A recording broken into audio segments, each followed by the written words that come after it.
Kita akan beranjak pada acara yang kedua, yaitu penyataan pembukaan kegiatan pembinaan Majelis Jemaat Basis GKI Solo. Penyataan pembukaan kegiatan ini akan disampaikan oleh Ketua Badan Pekerja Basis GKI Solo. Dengan hormat yang kami sambut Ibu Pendeta Jefonataba Bisa STH MSI. Kepada Ibu disilakan.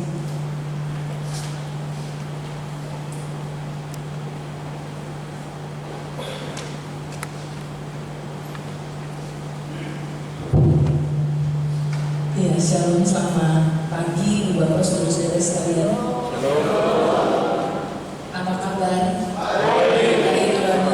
Kalau tidak baik pasti juga di sini ya, luar biasa. Yang terkasih Badan Pekerja Basis hadir bersama dengan kita, Pendeta Els Maniagasi Ketirulan, STH MIS. Yang saya kasihi para pendeta, Ketua Majelis Jemaat bersama dengan seluruh kantor Siamas yang hadir. Ibu Bapak Saudara-saudara sekalian, tentu pertama-tama bersyukur kepada Tuhan. Akhirnya itu karena sebenarnya lama ini. Kan kita setelah Ibu Bapak setelah peneguhan sebagai Majelis Jemaat di Januari itu tanggal 15, 22, 29 itu ya, ada yang Mei juga susulan. Harusnya setelah itu langsung pembinaan supaya kan ada yang buat satu periode itu jadi saudara lebih diperlengkapi gitu. Walaupun sudah 2 periode juga tapi tetap karena harus setiap waktu kita upgrade kasih tambah-tambah itu pengetahuan kita di secara khusus terkait pelayanan. Tapi karena waktu lalu itu setelah masuk di Februari itu konven para pendeta, dan saya adalah salah satu dari tim 10 Sinode GKI Tanah Papua. Untuk itu pergi kemana-mana dan sudah ada jadwal bahwa seluruh minggu di bulan Februari dari masuk hingga Maret itu ada konven. Tunggu bisa. Pendeta-pendeta juga harus dikonven dulu. Lalu setelah konven, jadwal dan sinode sudah bukan baru ya, bukan mendadak, itu sudah diputuskan di Waropen bahwa lanjut dengan penguraian majelis jemaat. Saya juga harus pergi dan saudara juga harus beberapa waktu lalu ikut. Setelah itu baru waktu kosong ada yang bisa kita bersama-sama melakukannya, dan tentu ketua-ketua majelis jemaat kita saling tolong nih.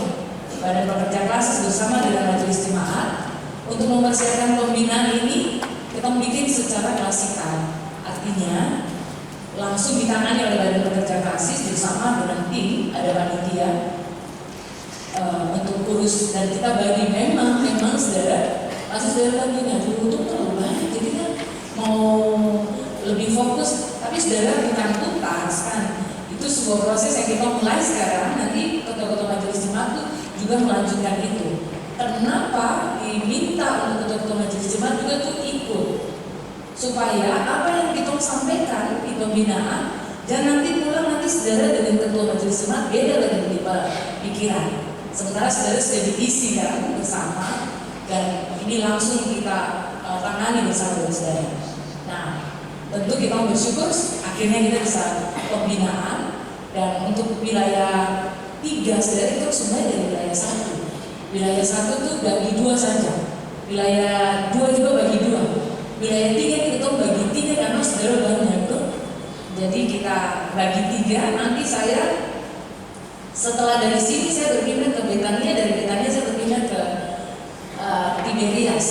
Wah, ini saya full dan bicara sepanjang jam ini dari pagi sampai malam. Ya, pasti Tuhan kasih buat saya. Dan saudara kita bersyukur. Untuk itu saya berharap tadi pendeta saudara juga sampaikan, saudara sudah kasih waktu. Tuhan bilang, apakah engkau mengasihi aku lebih dari mereka ini? Saudara perhatikan teks itu. Di pertanyaan pertama tuh, apakah engkau mengasihi aku lebih daripada mereka? Mereka itu siapa? Mereka itu bisa keluarga, mereka itu bisa para murid. punya keluarga, tapi dia punya pekerjaan atau alat-alat. Jadi apakah engkau mengasihi aku lebih dari mereka ini semua yang ada di situ? Oh, terus dia bilang, engkau tahu aku mengasihi aku. Tapi di bagian terakhir dia bilang, engkau tahu segala sesuatu. Saudara, teks itu pendek. Nanti sebentar saya akan belajar juga bersama dengan Pendeta Kartika bagaimana mempersiapkan sebuah khotbah yang memang durasinya pendek ini hari, tapi sekali lagi bukan final, nanti terus pembinaan lanjutan di setiap jemaat atau untuk majelis jemaat tahunan. Nah, untuk itu Ibu Bapak Saudara-saudara, saya berharap saudara-saudara bertahan untuk ikut kegiatan ini dari pagi nanti sampai selesai. Ya, nanti saudara ada banyak lah, kita akan bersama-sama belajar, dan tentu waktu kita mepet, saya langsung masuk di bagian sini dulu. Sebentar saya bawa materi, tapi karena durasi kita hanya 2 jam, saya akan berupaya menjelaskan detail buat saudara. Tapi nanti kalau ada pertanyaan pasti saudara akan susul, karena mepet. Saya akan berpindah dari sini ke Betania. Nah, untuk itu sekali lagi Bapak Saudara-saudara, terima kasih. Mari kita berproses bersama di pembinaan hari ini, dari sebentar ini sampai nanti penutupan. Nanti sebentar kita akan diskusikan. Baik, untuk itu Ibu Bapak Saudara-saudara, saya persilakan Ibu Bapak Saudara berdiri.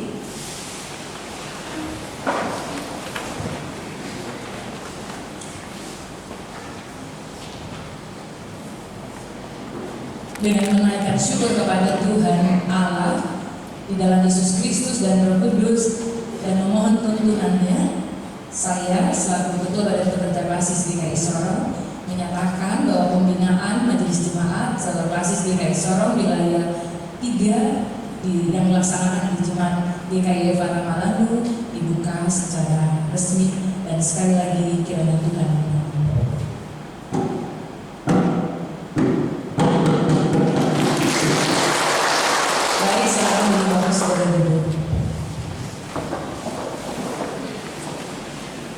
Disampaikan terima kasih kepada Ketua Badan Pekerja Basis GKI Sorong yang telah menyatakan pembukaan kegiatan pembinaan Majelis Jemaat Basis GKI Sorong wilayah 3 bertempat di Jemaat Evata Malangu di Samping.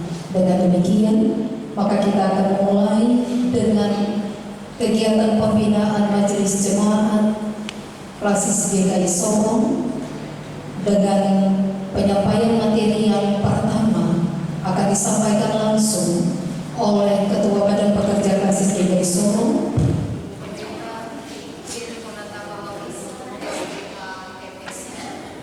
dan sebagai moderator yaitu Bapak Pendeta O. Reni, Ketua Pelaksana Harian Majelis Jemaat Tasik Rias kepada Ibu dan Bapak disilakan.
Menyanyi sudah itu nyanyian rohani 107. Jangan nyanyi nyanyian rohani 106. Terang matahari telah menyiar. Ya ampun, maksud apa? Matahari berbinar.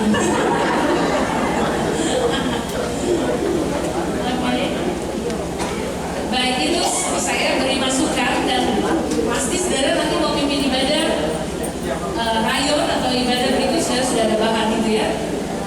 Jadi lihat itu sebagai contoh. Berikut nanti kalau memimpin, saudara ngerti, saudara jangan gini.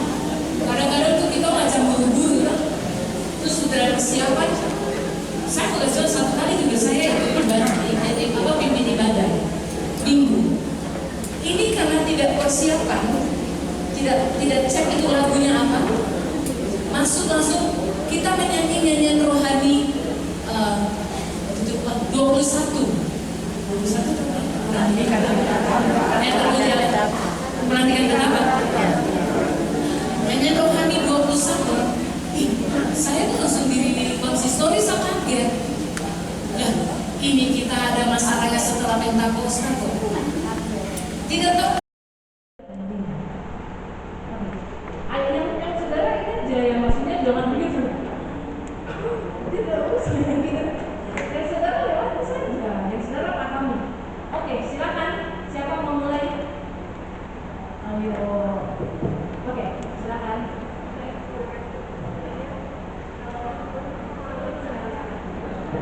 Baik, terima kasih untuk waktunya. Saya Ibu Syamas Sokakua dari Jemaat GKI Sion Manggiri. Menurut saya ibadah persekutuan yang terjadi antara sesama manusia dengan Tuhan. Sementara liturgi atau kata ibadah adalah cara-cara yang kita lakukan terstruktur dari awal sampai akhir dalam sebuah ibadah. Terima kasih. Karena itu dilakukan dalam sebuah ibadah dalam bentuk hubungan kita dengan Tuhan Allah. Terima kasih. Oke, saya karena Ibu sudah berupaya untuk jawab.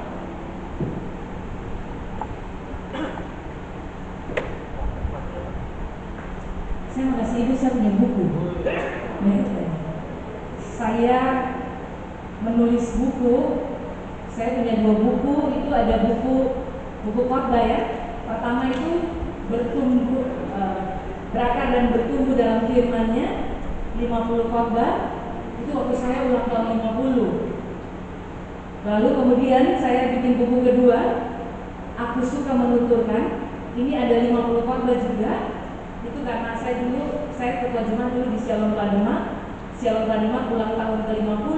Persembahan saya buat jemaat karena saya anak Shalom Pademak ya. Tuhan saya membawa saya kembali jadi ketua majelis dan saya tulis 50 khotbah. Senang Ibu jawab, saya kasih.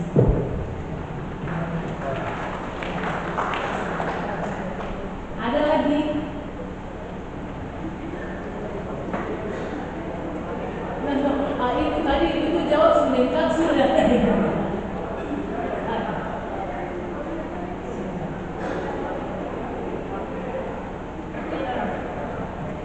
Saya hanya menambahkan saja tadi kalau Ibu yang kata ibadah yang saya tambahkan. Jadi kalau tadi Ibu sampaikan menyangkut struktur, yang saya tambahkan adalah hierarki. Biar terjadi dalam satu hierarki seperti itu. Terima kasih.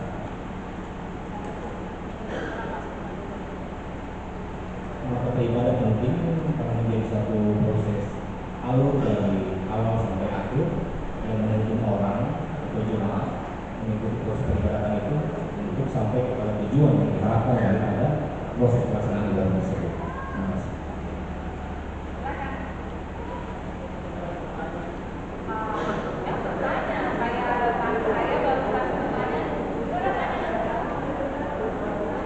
Bapak dari jemaat mana? Ya nanti. Kan kita ini ibadah juga begitu tuh. Dari awal itu baru kata pembukaan salam, baru pengakuan dosa, berita jangan langsung berkat. Seperti tadi saya bilang saudara baru tanya, kalian tanya saya dulu. Oke, saya kasih satu lagi untuk Bapak.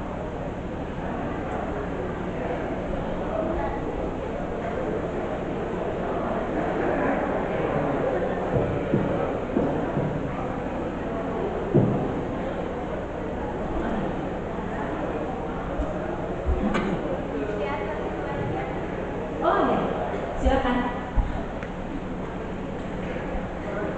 Ibu, saya minta maaf Ibu, kami pertanyaan yang tadi. Ya.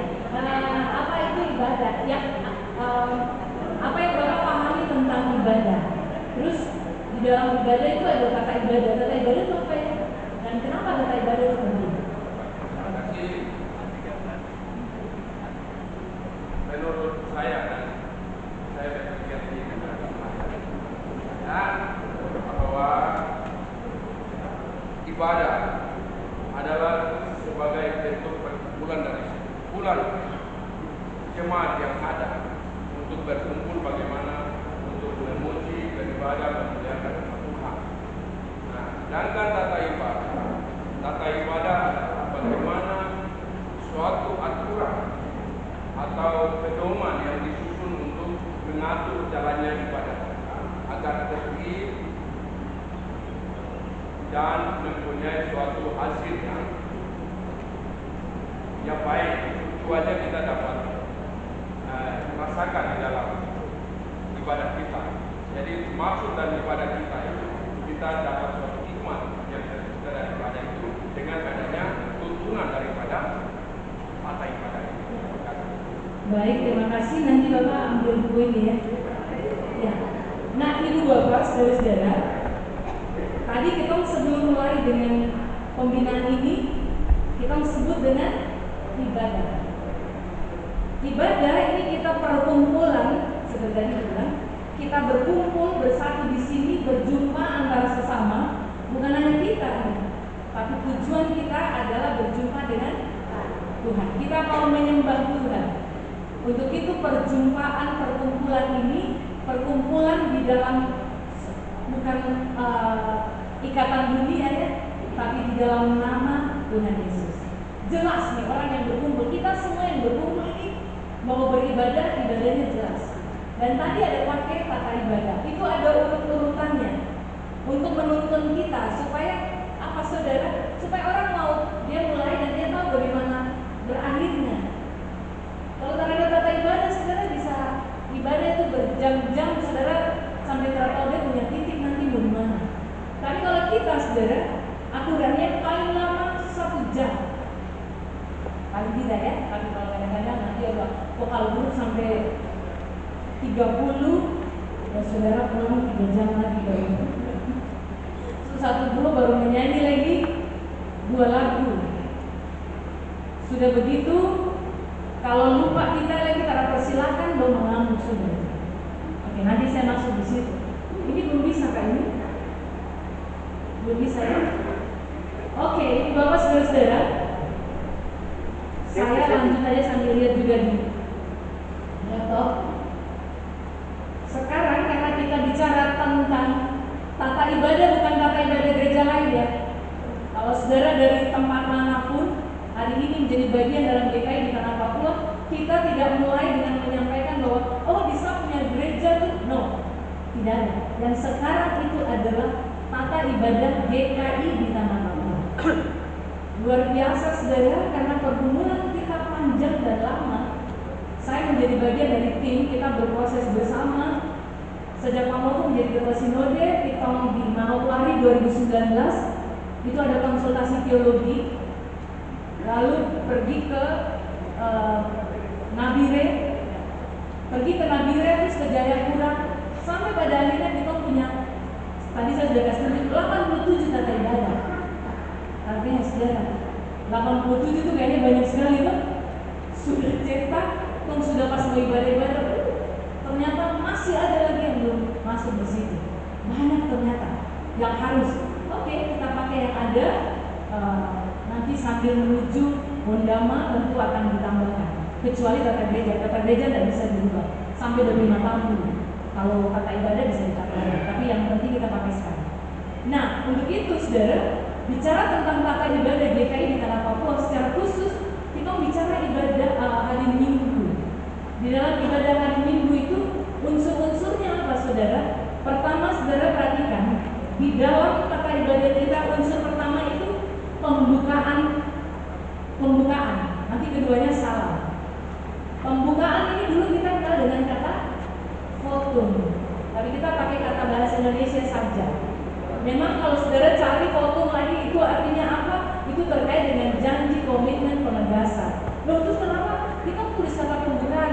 Iya, dia ada tempatnya di pertama dalam seluruh proses ini menjadi tanda bahwa seluruh proses peribadahan itu dimulai dan didasari di dalam nama Allah, Yesus Kristus dan Roh Kudus, dan dia sajalah yang menjadi sumber pertolongan dalam proses ibadah itu. Gitu ya. Itu pembukaan dan salah. Nomor 2. Saya tidak lama di situ, nanti berikutnya saya akan langsung saja. Saya langsung. Nah, saudara perhatikan, waktu saudara pimpin ibadah minggu, karena kita punya tata ibadah itu ada 4. Khusus ibadah minggu itu ada 4 jenis. Kecuali nanti misalnya tanggal 26 itu hari doa syukur PW. Dalam aturan kita bahwa satu minggu harus pilih satu minggu untuk ibadah untuk menuju ke ibadah syukur. Besok bisa saja saudara ada perubahan terkait dengan tata ibadah yang pakai yang diturunkan di sana, gitu ya. Kita kembali ke tata ibadah kita. Saudara, ada 4 model tata ibadah minggu kita. Nah, kalau kita unsur pertamanya itu adalah pembukaan, kapan nih saudara pembukaan disebutkan? Nah, ini yang harus diperhatikan. Kalau saudara ada masuk di jadwal, tapi termasuk para pendeta juga saya selalu ingatkan. Nah, waktu saudara masuk sana kan, masuk naik dari kanan turun di kiri. Lalu nanti sebentar saya tunjukkan pada saudara. Kalau sudah masuk di situ, mungkin saya langsung. Boleh dapat coba ini.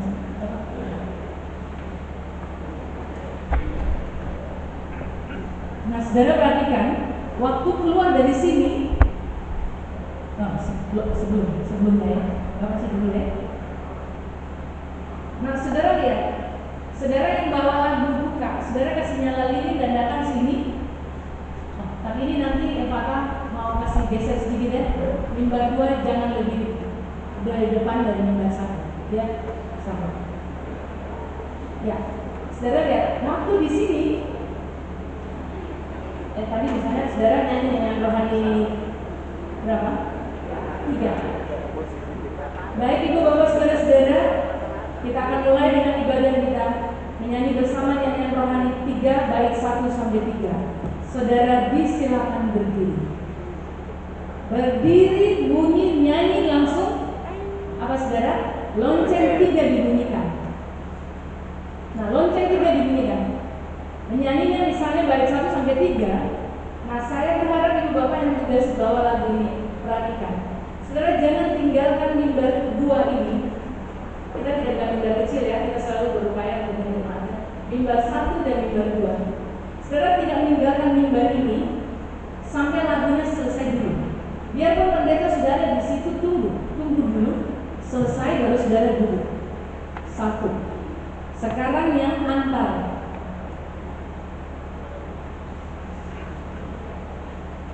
Waktu keluar, saudara, posisinya pendeta di sini, yang mengasih itu di sana. Pertanyaan saudara kenapa? Ya iya, karena saya kan mulai di mimbar sini kan. Jadi saya diberikan pelayan dikasih. Lalu Bapak kasih, Bapak kasih. Saya kasih. Bapak kasih saya kan? Tadi kan saya kasih Bapak berdua di belakang, Bapak kasih saya. Lalu Bapak bilang apa?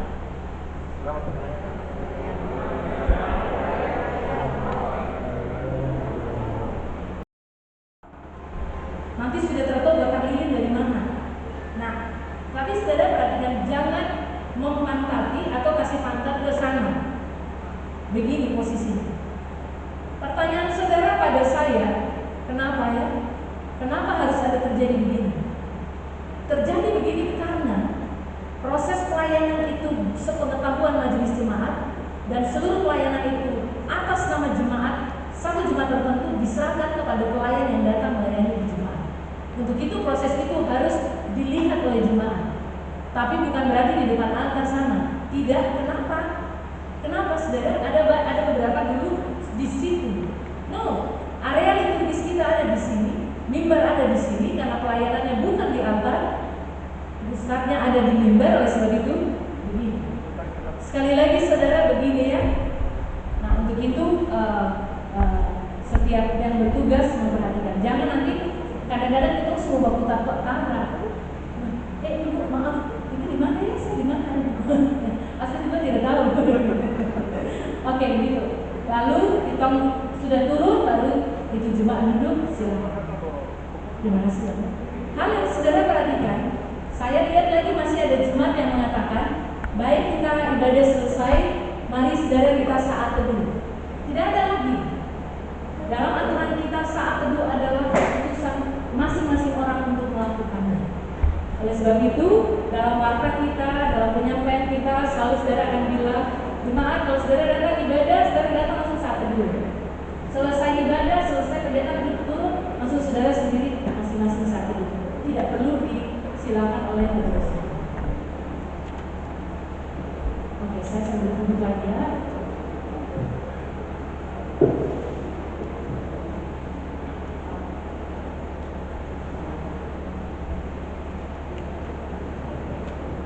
Baik ibu bapak saudara, terus perhatikan dalam unsur berikutnya dalam ibadah minggu kita, yaitu pengakuan dosa, berita anugerah, dan hukum Tuhan. Para Pentekosianas yang melayani ibadah, tapi juga pendeta-pendeta selalu diingatkan untuk 3 bagian ini. Ya, kita datang, kita bersyukur, kita mau menyembah Tuhan. Sebelum kita menyembah Tuhan, pertama yang dilakukan adalah mengaku dosa di hadapan Tuhan. Tapi kalau kita pakai tata ibadah, saudara lihat apa namanya? Yang unsur dulu, nanti saya ya, itu adalah unsur dulu. Sambil saya jelaskan umum.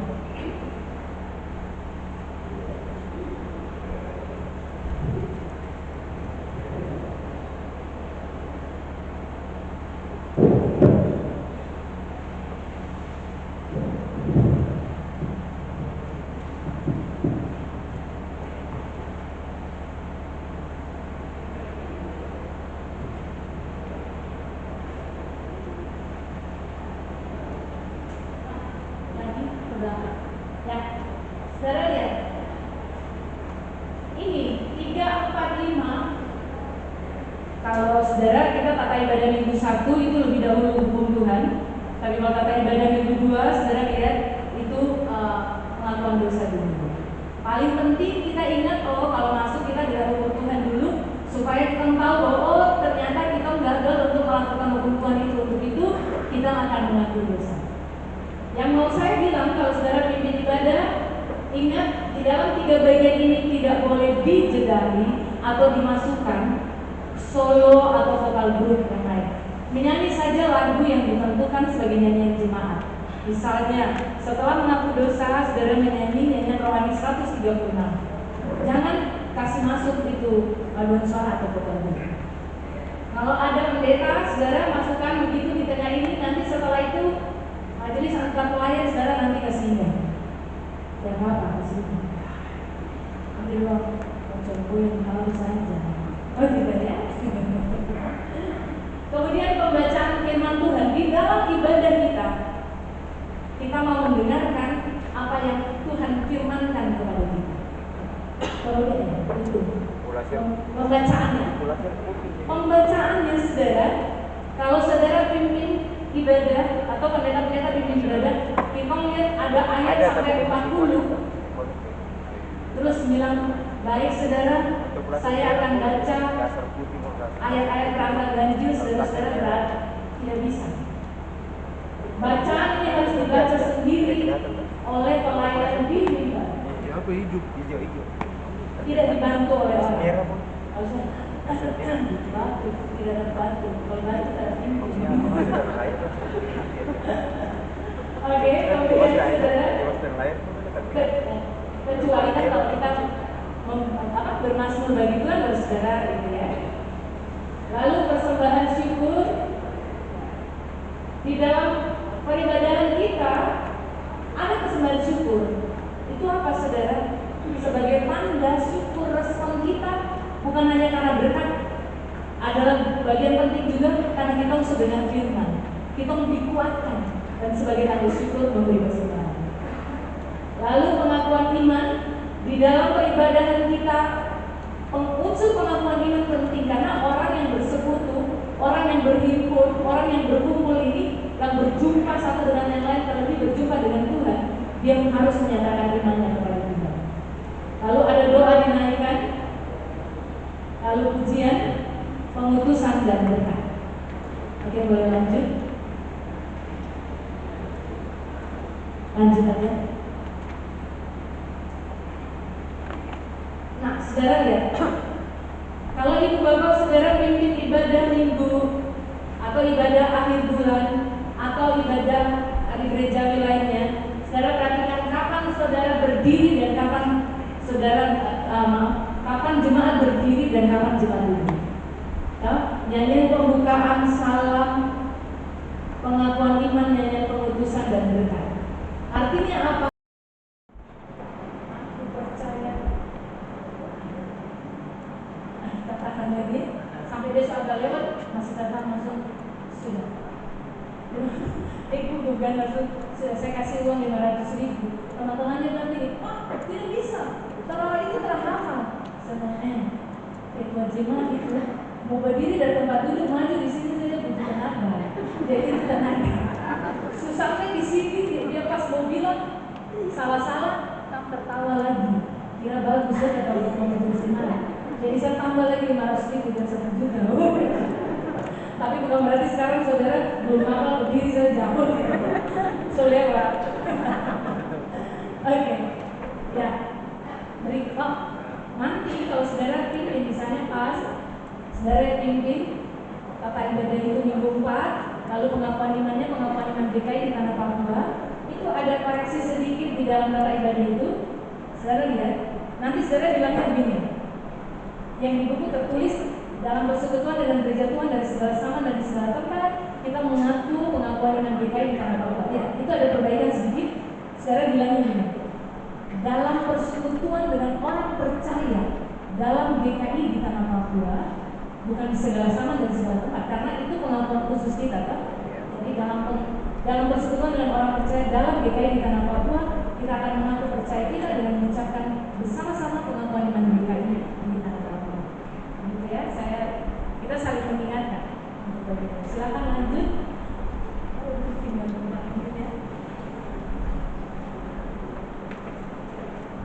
Lanjut. Terus saudara, biasanya itu lalu-lalu, tapi kita tidak bicara lalu-lalu ya, dulu-dulu atau biasanya.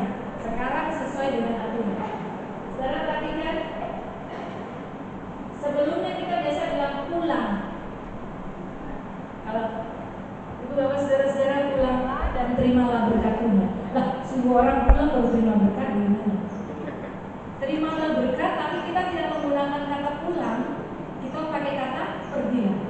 Kenapa memilih gereja lebih memilih kata pergi daripada pulang?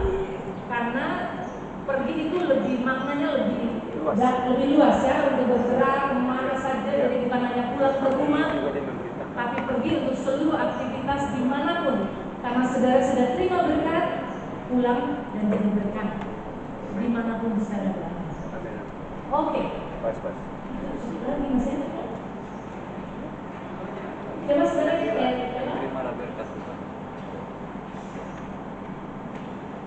Oh, ini saya kesini.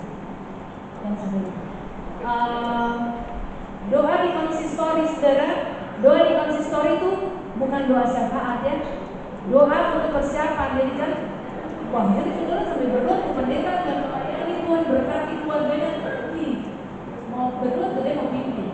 Tapi ada hal yang sudah saya mau luruskan dengan saudara terkait doa itu.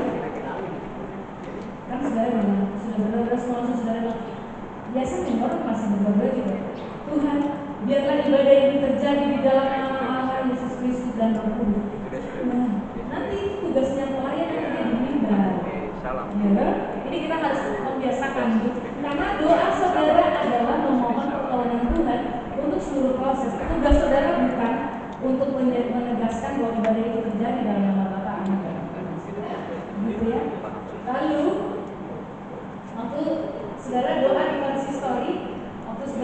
konsistori, itu selesai apa namanya, seluruh proses, berdoa untuk pendeta atau pelayan itu, saudara juga kalau tidak kenal, tidak tahu latar belakangnya, saudara tidak usah doa detail-detail. Detail-detail itu maksudnya begini, ya Tuhan, berkatilah pendeta ini bersama dengan suami dan anak-anak. Tuhan memberkati padahal ibu pendeta ini meninggal. Jadi tidak usah. Kalau tidak kenal, bilang saja pendeta dan keluarga. Dan keluarga itu salah satu. Jadi itu sekali lagi kita perhatikan bagian itu.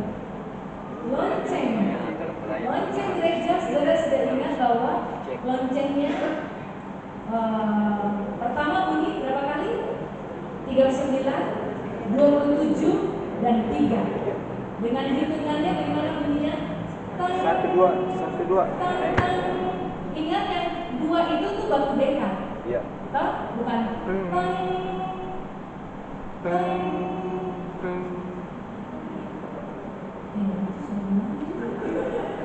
Harus Teng. Oh ini ada makanan. Oh ini.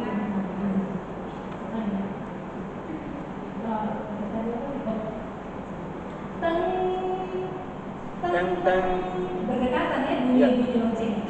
Kemudian kejar juga untuk apa tuh prosesi pernikahan dan baptis nggak bisa dilaksanakan lonceng dulu. Saudara untuk ibadah khusus maupun ibadah keluarga, saudara bunyikan 1 jam sebelum ibadah. Bunyinya berapa kali? 12 kali dengan hitungan 3 kali 4 ya. 3 kali 4 kita sudah samakan itu. Lalu untuk lonceng persiapan sama dengan yang baru. Itu yang kita kalau bunyi 3 tuh Bapak anak. Berapa kali? Saudara harus bunyikan juga. Saya lagi sama. Jumlah seluruhnya. Setiap hari Sabtu wajib itu kasih bunyi Ya, lonceng. 39 dengan 27 gitu. 12 kali dengan hitungan 3 kali 4. Jadi lonceng 1 39, lonceng 2 27, lonceng 3 3. Ya. Ini memang tidak tertulis di situ. Jadi kita Lonceng pertama perjanjian lama, lonceng kedua perjanjian baru, lonceng ketiga Bapak anak dan Roh Kudus. Terkait lonceng untuk buka, di situ tertulis bahwa ada bunyi lonceng kan kalau orang meninggal. Saudara sudah tahu. Kalau anak double, ya itu game. Berapa kali? Ya, 10 di atas 21 ke atas berapa? 20 kali. Oke, itu ada pertanyaan. Kalau orang meninggal, ada ibadah, kita mau kasih bunyi lonceng kali tidak? Di situ tidak disebutkan. Saya ulang. Di dalam aturan kita disebutkan bahwa lonceng buka atau lonceng terkait kedukaan di dalam jemaat itu dibunyikan dengan 2 maksud. Pertama, bahwa ada kedukaan di dalam jemaat dan sekaligus mengundang, mengingatkan, mengajak jemaat untuk ada dalam ibadah penguatan dan ibadah pemakaman. Kapan itu bunyi? Kalau jenazah, misalnya jenazahnya masih ada di Kuala Lumpur atau di Malaysia atau di mana, tidak usah bunyikan lonceng.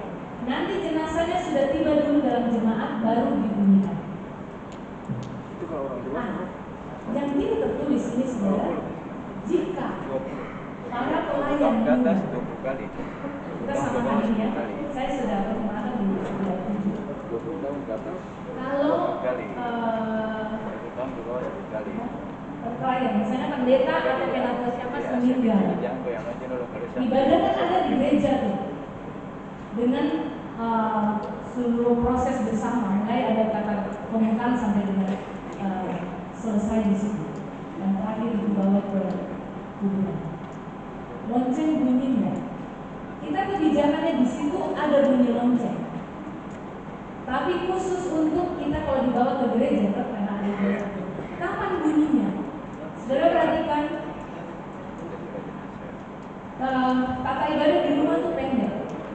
Di rumah itu menyanyi, doa, menyanyi, terus bawa ke gereja.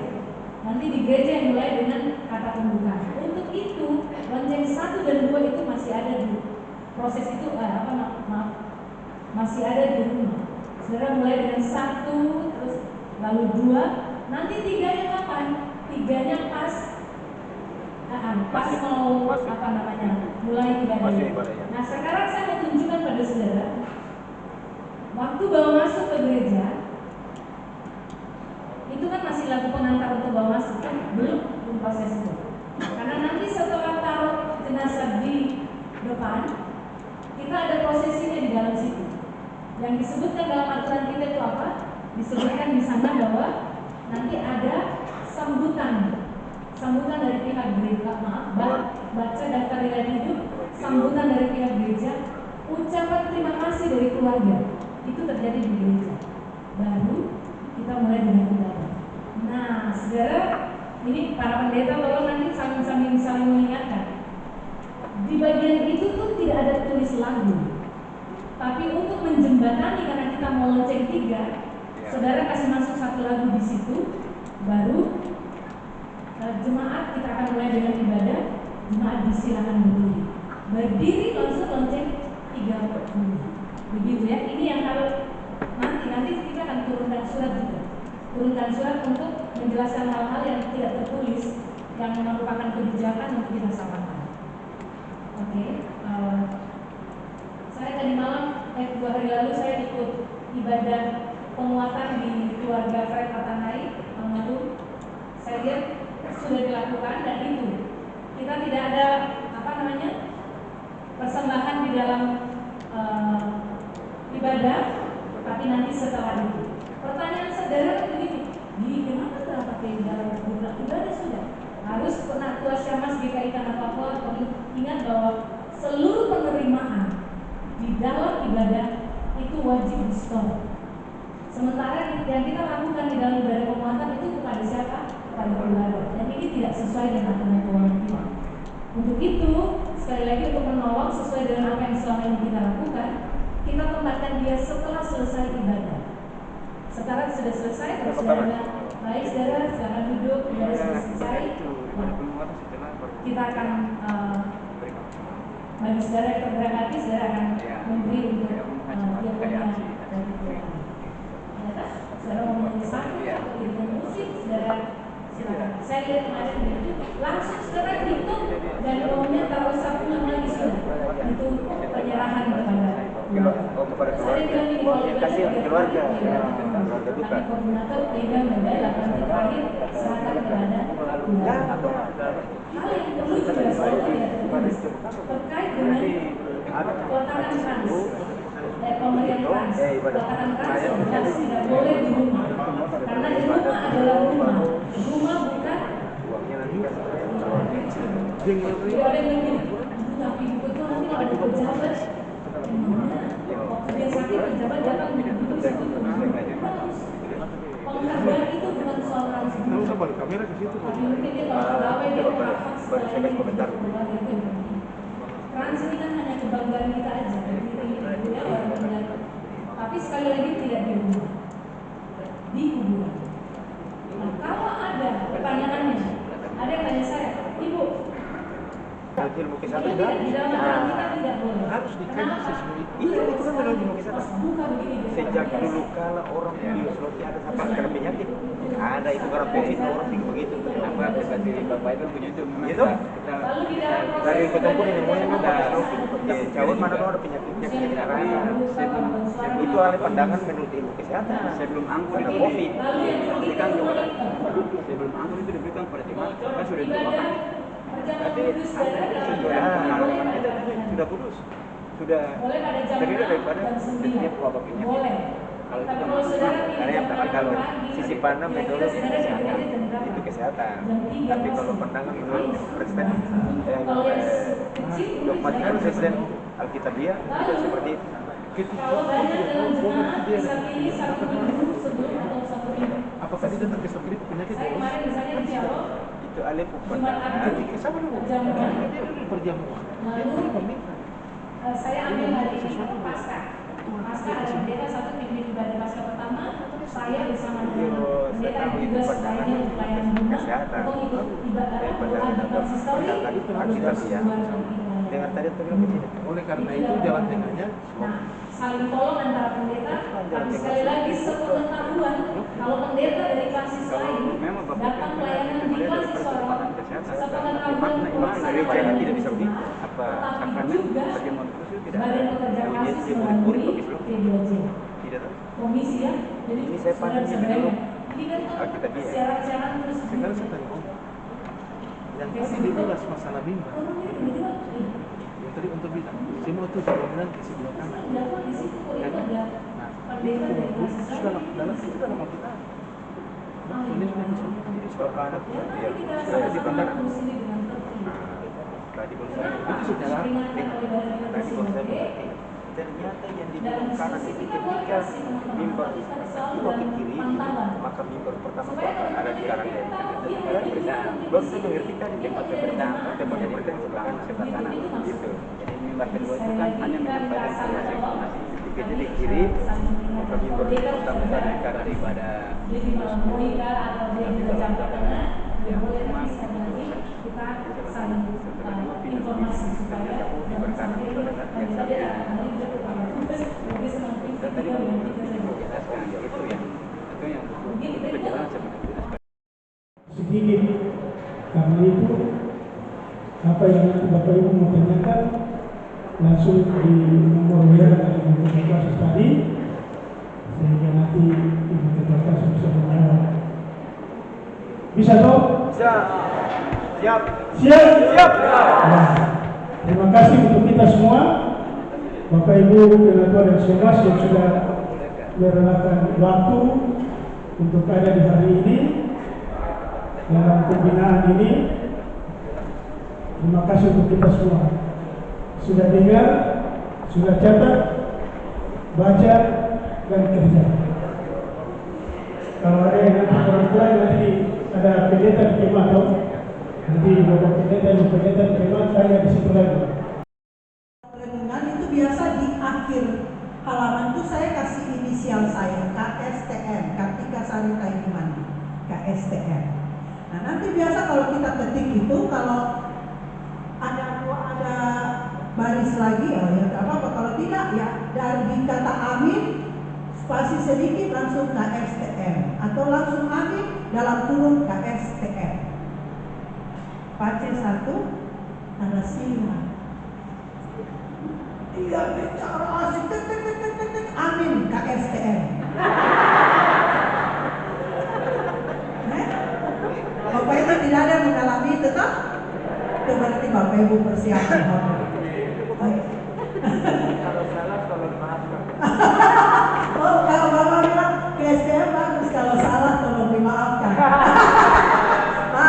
Ini berarti Bapak tidak mengantuk nih. Terima kasih. Oke. Nah itu bukti-bukti ya. Terus kita kan jadi rasa gimana toh? Ya kan tidak apa-apa kalau sudah pernah mengalami. Mulai sekarang kita tidak akan melakukan hal itu. Jadi yang paling penting kita menghormatkan sesuatu yang sudah kita jiwai, kita imani dan kita amini. Oke Bapak Ibu. Nah ketika kita berhadapan dengan tugas itu di kepala kita tuh gini. Kalau sebentar saya baca teks firman Tuhan, saya harus menyerap pesan. Saya harus tangkap pesan. Saya harus dapat pesan dari teks itu. Oke? Kalau saya sudah dapat pesan, maka saya harus saring pesan itu. Penyaringannya itu nanti kita lihat sebentar. Yang kita ambil itu yang kita rangkai menjadi catatan khotbah kita. Uraian khotbah kita. Jadi sekali lagi, yang saya terangkan di sini adalah gabungan dari penelaahan Alkitab dan materi 2 yang itu ya. Tapi ini saya sudah kirim ke ketua-ketua PMJ, kalau mau digandakan nanti silakan menghubungi ketua PMJ. Oke? Oke. Nah, kita sudah tahu 3 langkah ini akan kita tempuh. Sekarang kita akan memulai dengan berdoa. Halaman berikutnya kan? Bapak Ibu lihat, di situ ada hati warna biru, latar belakang warna merah. Merah itu simbol Roh Kudus. Bapak Ibu, kenapa saya taruh hati warna biru? Karena kalau kita lihat langit biru itu tandanya cerah, ya, tenang, damai. Kalau kita lihat laut warna biru, tenang, toh? Jadi kita harus berdoa sampai kita mengalami hati kita tenang. Jangan memulai memaksakan diri mempersiapkan renungan dengan hati yang galak. Jangan. Kita harus berdoa dalam pimpinan Tuhan, dalam pimpinan Roh Kudus. Kita berdoa sampai hati kita tenang. Jadi jangan berhenti berdoa sebelum hati tenang. Itu bagaimana event? Yang praktis saja ya, yang praktis. Kalau Bapak Ibu mempersiapkan renungan itu di kamar, sementara di ruang keluarga itu anak-anak ada nonton film, hura-hura. Kalau Bapak Ibu masih dengar suara anak itu, suara film, itu berarti jangan berhenti berdoa. Belum tenang, belum fokus, ya. Atau mungkin orang tidak sedang ribut di sekitar, tapi kita ini orang ada nonton bareng di rumah tertentu.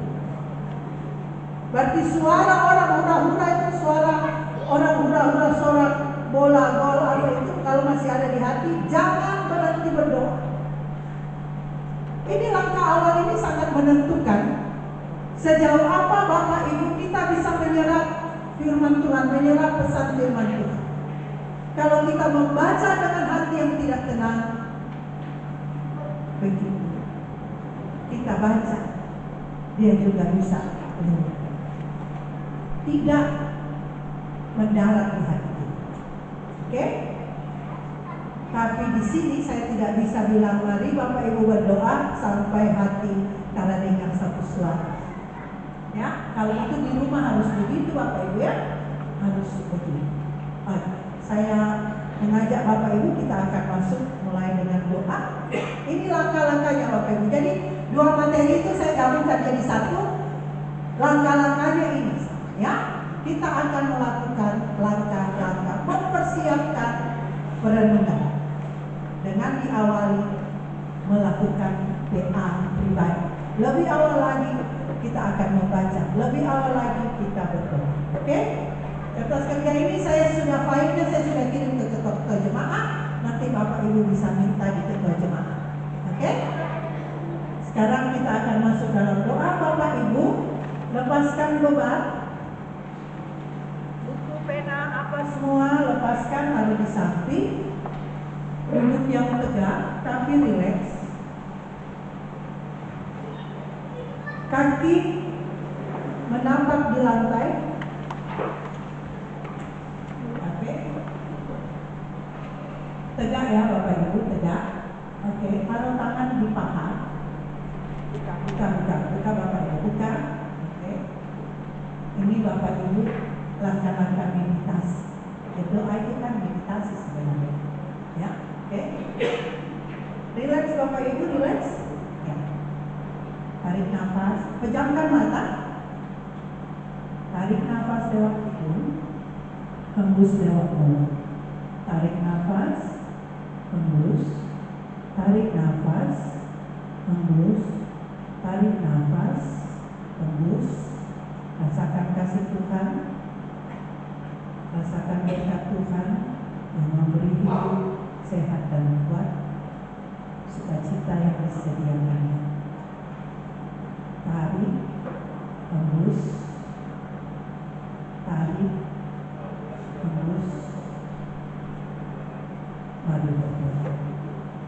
kami yang ada di surga, kami mengucap syukur kami ada saat ini. Mengucap syukur karena Tuhan masih izinkan kami melayani. Sekarang kami ada dalam persiapan untuk melayangkan firman Tuhan. Berilah kami hikmat.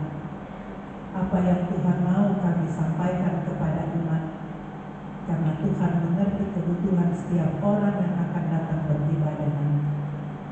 Tuhan taruh di hati kami. Tuhan buat hamba ini mengerti apa yang Tuhan mau menjadi berkat bagi jemaat.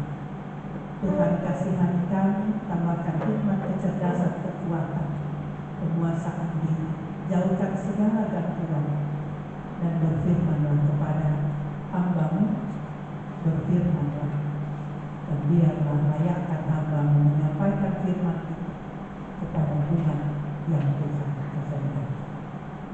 Kami mohon semua ini dalam nama Tuhan Yesus yang mengajar kami untuk terus ada di dalam firman Tuhan dan mengalaskan pembelajaran kami. Dalam nama Tuhan Yesus kami mohon. Amin. Baik Bapak Ibu, sesudah berdoa di rumah, sekali lagi doa bisa lebih banyak. Ya, saya sarankan ibu-ibu kalau mau persiapan firman untuk dilayangkan, jangan sementara kukus nasi, kasih naik adonan corona atau kukus apa, jangan ya, nanti hati bercabang. Ya, baik. Silakan pegang Alkitab Bapak Ibu. Pembacaan teks yang menjadi kewajiban kita di minggu yang baru nanti Mazmur 104 ayat 1 sampai ayat 35.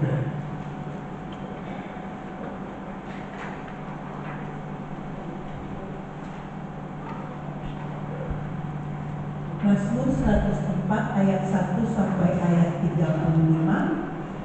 Bapak Ibu, Bapak Ibu harus membacanya. Karena keterbatasan waktu, di sini Bapak Ibu baca 1 kali. Kalau di rumah paling kurang 5 kali. Atau mungkin tidak 5 kali. Misalnya bacaan itu subiasa. Misalnya bacaan itu Tuhan Gembalaku yang baik, itu subiasa Pak. Mungkin 3 kali lagi Bapak Ibu sudah bisa Alkitab. Ya. Tapi kalau baru minimal 5 kali Bapak Ibu baca. Bapak Ibu sudah tahu gambaran, oh dari ayat 1 tuh bicara ini sampai terakhir begini. Tutup Alkitab, lalu Bapak Ibu ambil pena atau pensil dengan kertas, membuat kesimpulan atau menceritakan kembali apa yang Bapak Ibu tahu dari 35 ayat ini dalam 5 kalimat. Kalau Bapak Ibu sudah bisa bikin itu, sebenarnya itu sudah sebuah renungan. Ya. Kalau di rumah baca paling kurang 5 kali. Habis itu buat catatan dalam 5 kalimat tanpa melihat ke dalam Alkitab.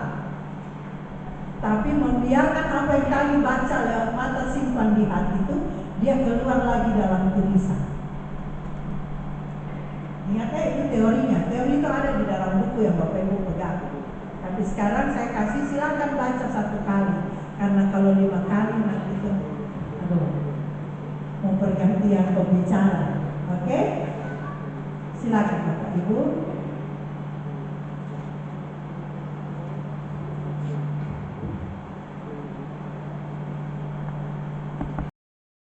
Bapak Ibu membuat semacam kesimpulan atau apa yang Bapak Ibu serap secara cepat itu dalam 5 kalimat.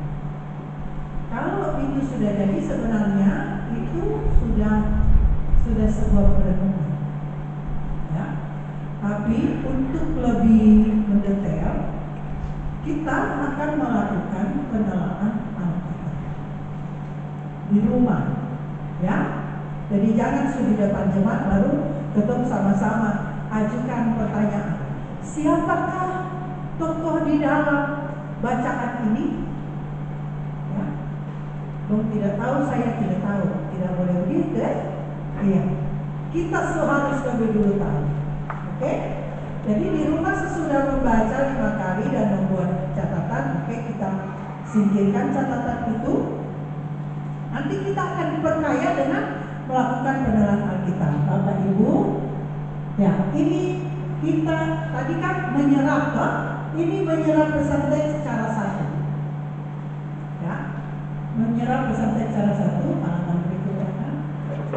Ya, ini Tom Subiasa ya. Tom Subiasa dengan siapakah tokoh dalam teks, apa yang dilakukan oleh tiap tokoh, ya, di mana, kapan, bagaimana, itu Subiasa tetap. Halaman berikut. Ini juga Subiasa. Mengapa hal itu diucapkan atau dilakukan? Untuk apa hal itu? Oke. Bapak Ibu, cara satu kita menyerap adalah kita pakai pertanyaan ini untuk tanya untuk diri sendiri. Baru Tom sendiri jawab. Bisa? Ya. Jadi di rumah tuh Tom sudah kasih naik pertanyaan ini, lalu Tom sudah jawab di rumah. Sekarang ketorang melayangkan itu ke jemaat seperti ini, berarti kita melakukan PA model ini. Yang sebenarnya PA itu kalau Bapak Ibu baca di teori, itu dia model ada beberapa. Nanti Bapak Ibu lihat di teori. Oke? Selanjutnya Bapak Ibu. Halaman berikutnya. Ini menyerap pesan teks cara kedua. Salah?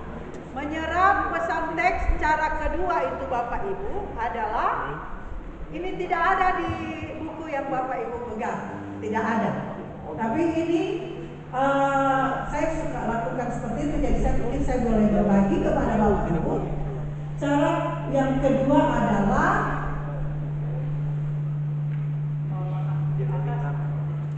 Kakak nanti tolong buka di Word kerangka khotbah 23 Juli 23. Oh, belum bisa. Oke, saya kasih tahu. Langsungnya nanti sebentar tampil. Kakak saya kasih ingatnya di Word kerangka khotbah. Oke. Cara yang kedua itu adalah Bapak Ibu baca. Tadi kan sudah baca 5 kali. Sudah bikin ringkasan. Bapak Ibu baca tiap ayat. Misalnya ayat 1, Bapak Ibu stop di ayat 1. Lalu Bapak Ibu pertanyaan yang tadi itu siapa, apa, mengapa, di mana, bagaimana, mengapa itu, ya, kapan itu Bapak Ibu coba cari di dalam ayat itu. Ayat ini dia bicara apa? Dia bicara tokoh kan, siapa, subjek, atau dia bicara sesuatu pekerjaan kan, ya, begitu. Atau dia mau kasih tahu tentang waktu, atau teks ini mau kasih tahu tentang tempat. Nah itu. Jadi pertanyaan yang tadi itu Bapak Ibu taruh di hati, terus baca ayat 1, terus ini ayat 1 ini dia mengandung apa ya? Dia kasih informasi tentang apa? Tentang tokoh kah? Tentang sebuah tindakan kah? Tentang waktu kah? Ya? Atau tentang sebuah reaksi kah? Dan seterusnya. Sudah selesai, Bapak Ibu dapat berapa pesan di dalam ayat itu, tampung, pindah ayat 2. Bapak Ibu pasti terangkan yang sama, pindah selesai, sudah pindah, oh iya, di ayat 2 ini saya dapat pesan ini, dan pindah ayat 3, begitu sampai ayat 35.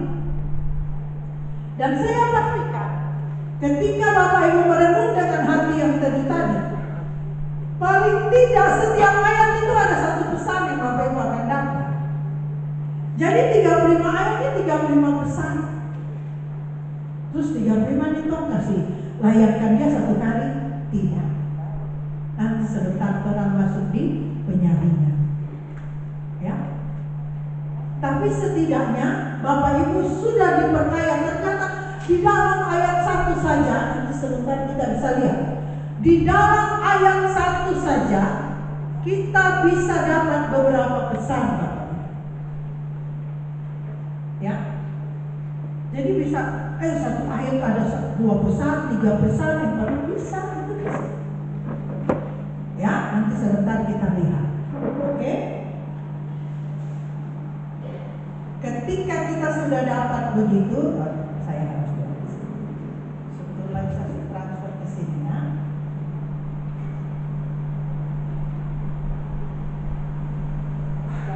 Jangan pada semangat.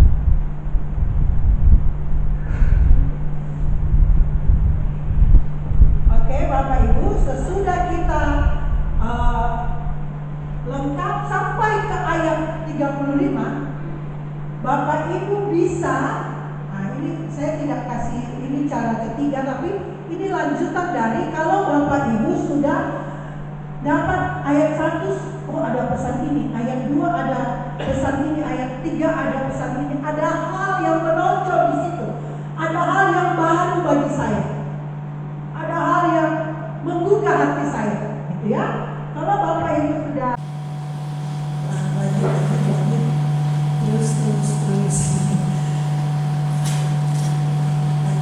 terus, ini tadi ya, menyerap pesan umum tadi ya. Tadi sudah ya saya bilang ya, tentang Tuhan, tentang manusia. Lanjutkan. Ini stop. Ya. Bapak Ibu kalau sudah 30 itu, 35 ayat, nanti Bapak Ibu bisa lihat. Ini kita bisa kotak-kotakkan dia. Grup, bikin grup dia. Ya, jadi ini saya tulis menyerap pesan dalam paragraf. Bapak Ibu coba buka Alkitab. Buka Alkitab. Bapak Ibu lihat ayat 1, kalimat pertama.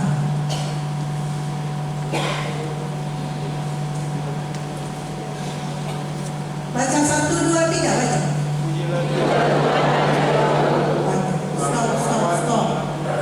Stop. Saya mendapat pesan di situ. Bapak Ibu dapat pesan ketiga. Apa?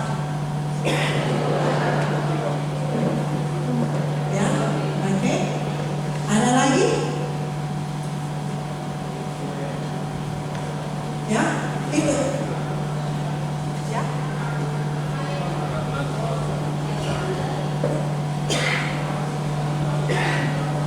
Ujian harus dari jiwa.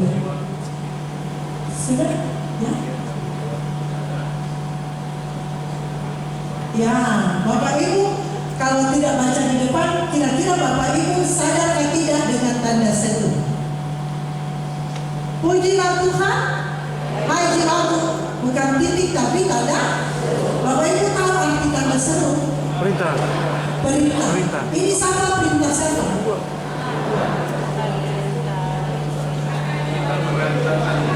Iya, siapa perintah siapa? Saya perintah Bapak Ibu atau saya perintah saya sendiri? Bapak Ibu pernah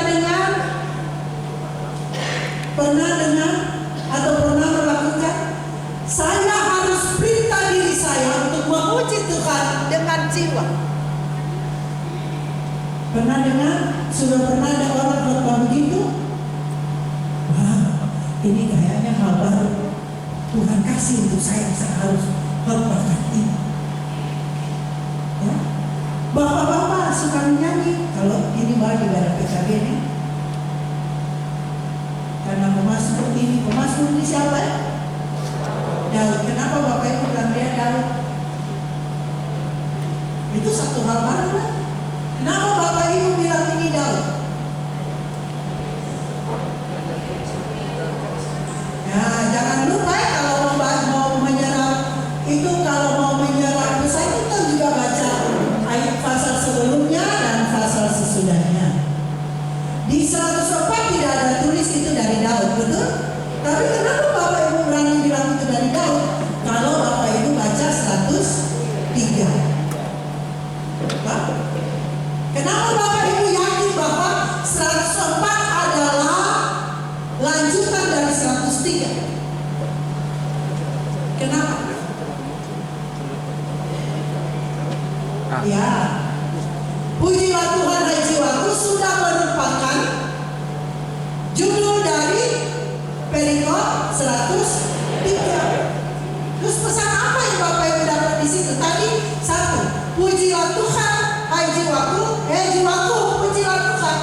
itu komando pada diri sendiri.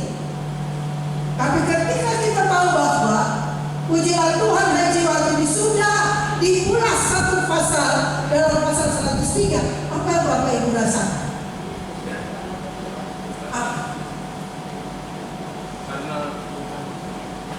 Apa yang Bapak Ibu rasakan ketika tahu bahwa sebenarnya ucapan pemasmur dengan pujian Tuhan dan jiwa ini sudah diulas, sudah diuraikan satu pasal di 103.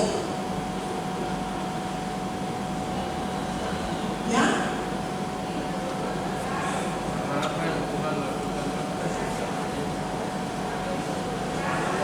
Nah ini ya, jadi oke, nanti Bapak Ibu di rumah mulai merenung secara perlahan ya.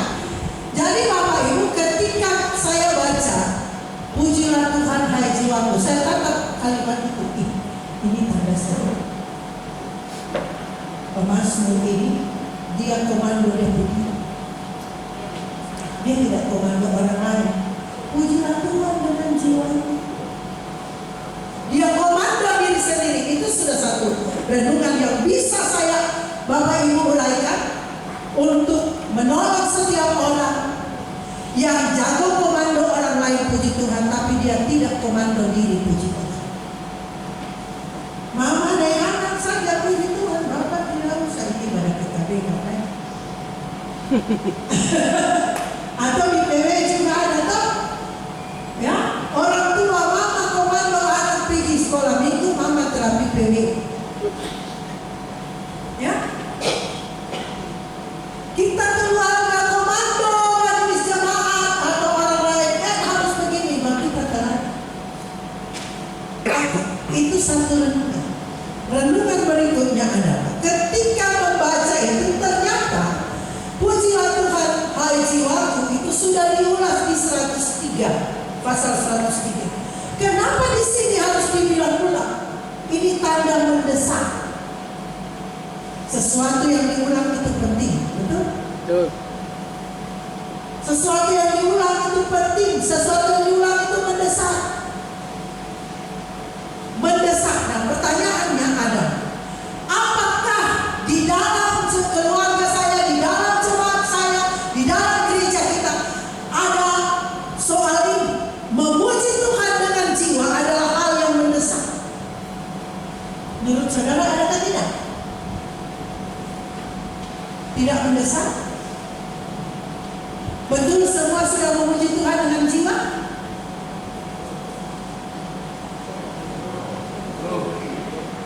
Mendesak saudara.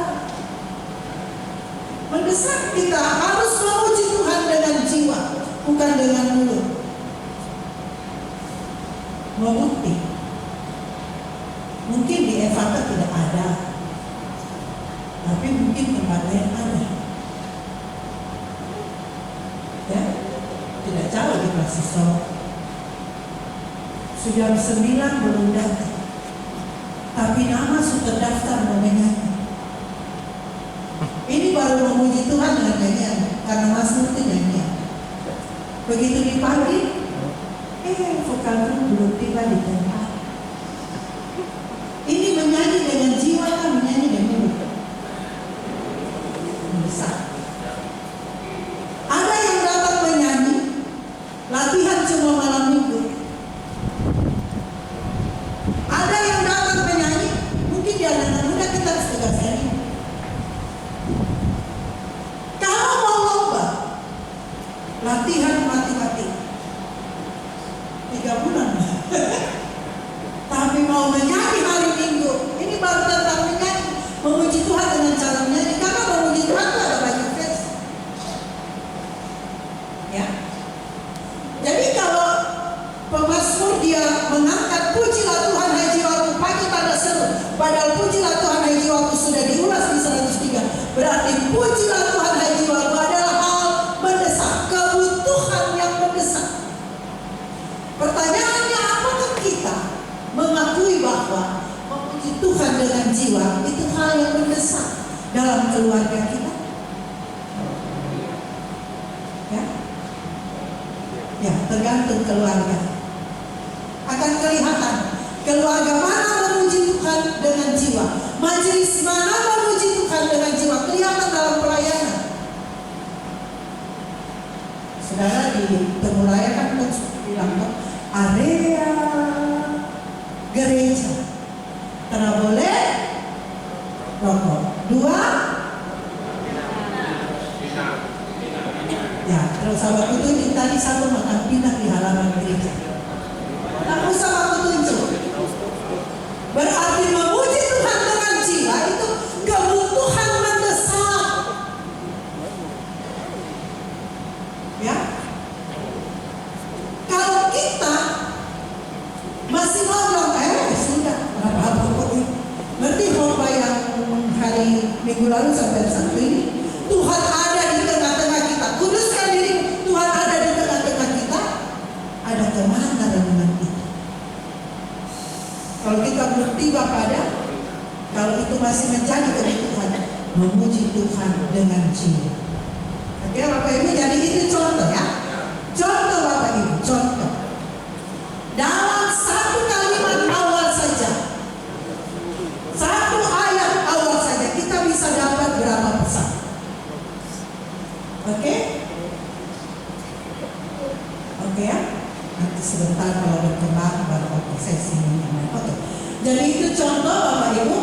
Ternyata saya membagi ayat 1a atau bisa sampai ayat 2, tapi saya bagi ayat 1a ya.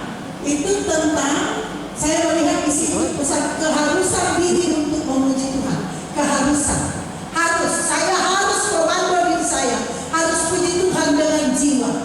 Bukan cuma puji Tuhan dengan mulut.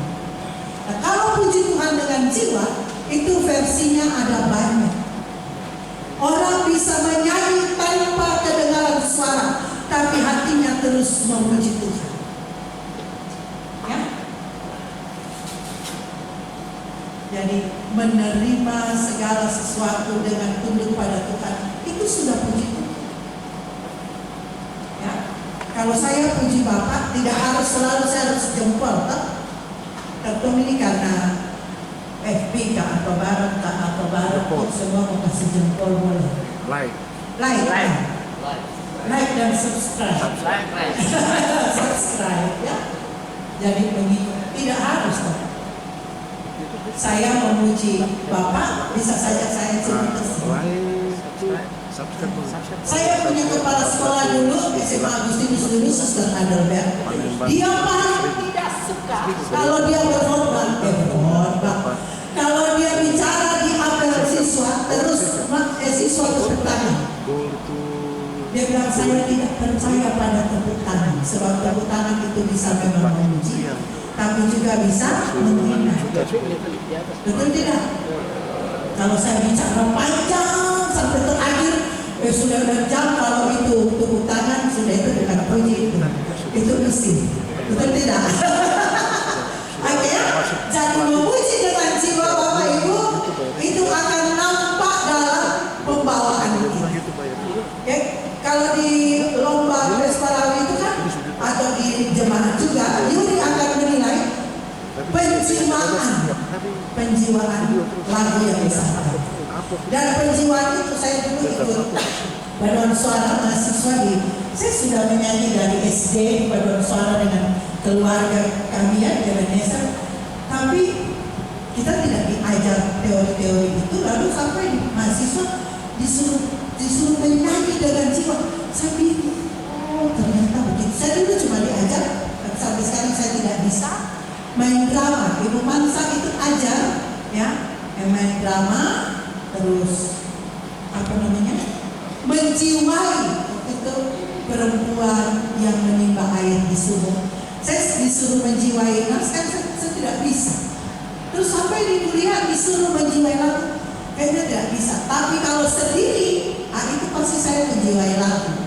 Kalau di kamar, kalau saya mau masuk di dalam doa pergumulan, pasti biar lagu itu nampaknya gembira, misalnya aku berbahagia, kalau dijiwai juga bisa menangis.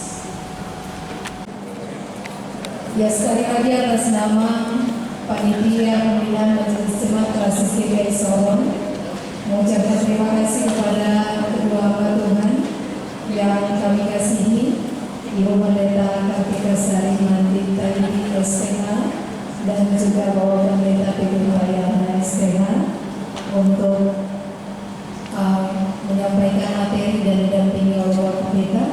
Harapan kami, apa yang telah disampaikan tadi semakin melengkapi kita sebagai majelis jemaat, penatua dan syamas dalam melakukan tugas tanggung jawab pelayanan di tengah-tengah jemaat yang Tuhan percayakan kepada kita, lebih khusus dalam persiapan diri kita untuk ada dalam pemberitaan firman Tuhan dalam setiap ibadah-ibadah yang berlangsung di tengah-tengah jemaat masing-masing.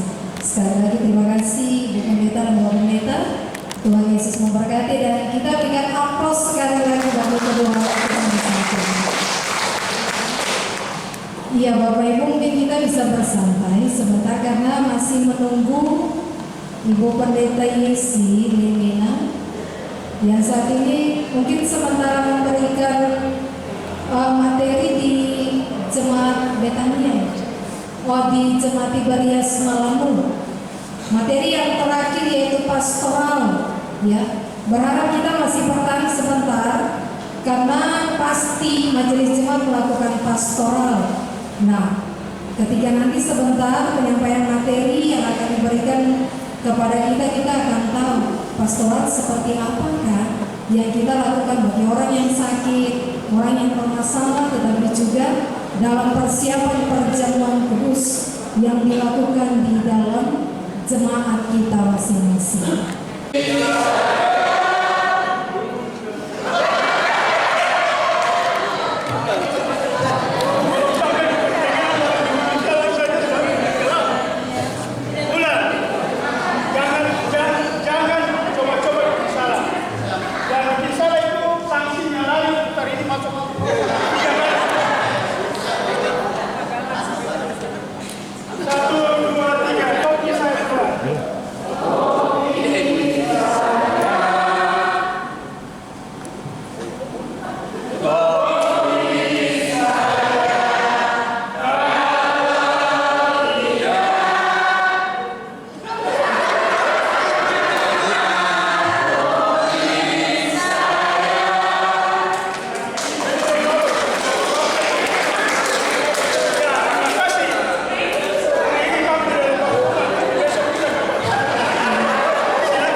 Ya Bapak Ibu, majelis jemaat beserta pembinaan yang dikasih dalam Tuhan, kita akan masuk dalam materi yang ketiga. Materi yang ketiga yaitu pastoral akan disampaikan oleh Ibu Pendeta Yesi Limina STCTOMM, ya. Dan dia akan menjadi moderator saya sendiri. Kalau saya sendiri Pendeta Muhammad Penari, Ketua Jemaat Ebenezer Udin.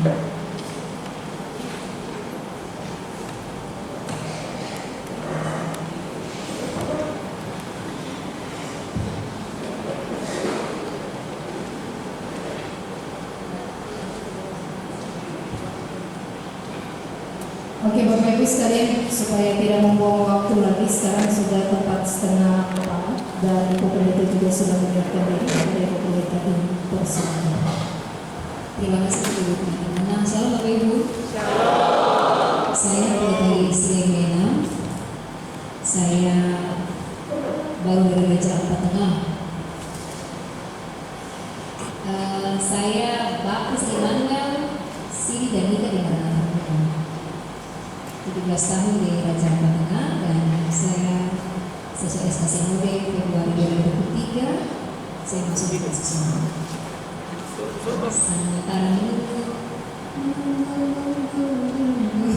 ya ada beberapa dari kami sementara itu menjaga lalu untuk kesana. Saya diminta untuk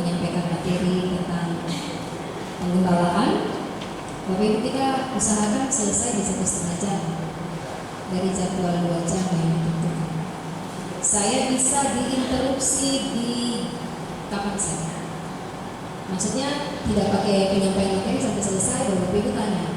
Kapan saja ada penyampaian materi yang Bapak Ibu mau tanya, Bapak Ibu silakan tanya. Tapi baiklah Bapak Ibu tidak bertanya tentang kasusnya. Karena kalau kasus itu hanya untuk kelompok yang bertanya, tapi bertanyalah tentang hal umum di tengah-tengah materi sehingga pembelajarannya menjadi pembelajaran untuk semua. Kalau kasus bisa nanti tanya di luar sesi. Mungkin juga ada hal yang pribadi sehingga tidak dibuka di dalam sesi. Oke, Bapak Ibu, kita sambil tunggu materi yang disampaikan, saya akan menyatakan tentang penggembalaan. Bapak Ibu pasti sudah pernah dengar ya penggembalaan? Pernah dengar ya Bapak? Penggembalaan atau pastoral atau konseling, ya. Terakhir kapan Bapak terakhir melakukan konseling pastoral?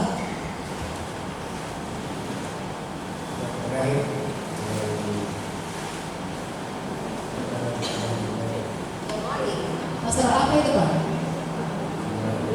Pastoral jemaat. Ada yang lain punya pengalaman pastoral? Kapan terakhir Bapak Ibu melaksanakan pastoral?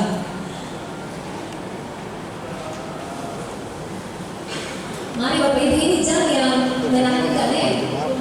Makan, sore-sore, kondisi dalam dirinya mantap juga, bisa tidur gitu. Kita akan aktif bertanya, berdialog, main peran supaya Bapak Ibu tidak mengantuk. Terakhir kapan Pak? Kalau 2 minggu yang lalu itu saya semua Oh, Bapak 2 minggu lalu baru saja pastoral orang sakit ya. Jadi Bapak Ibu kita akan bicara tentang penggembalaan. Nama lainnya pastoral, nama lainnya juga konseling. Ada beda-beda sedikit makna-maknanya. Tapi materi yang disampaikan ini materi yang sumbernya dari pertama Sekolah Alkitab Malang SAM punya materi pastoral, ada trainer, kemudian ditambah dengan ada materi dari CPA, Clinical Pastoral Education, dan ada materi dari penggembalaan di materi buku tata gereja dan peraturan-peraturan GKI. Nanti setelah kita lihat rangkaiannya di fokus. Iya. Jadi Bapak Ibu, kalau di jemaat Bapak Ibu ada pendeta jemaat yang menyampaikan materi pastoral yang ada beda-beda, tidak apa-apa ya. Karena saya sumbernya hanya 3 ini. Efektif 2 sumbernya, dari CPA dan dari SAM tentang pastoral konseling.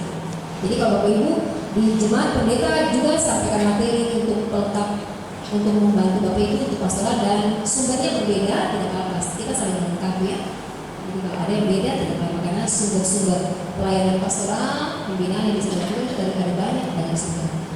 Iya Bapak Ibu, penggembalaan ini ada banyak nama.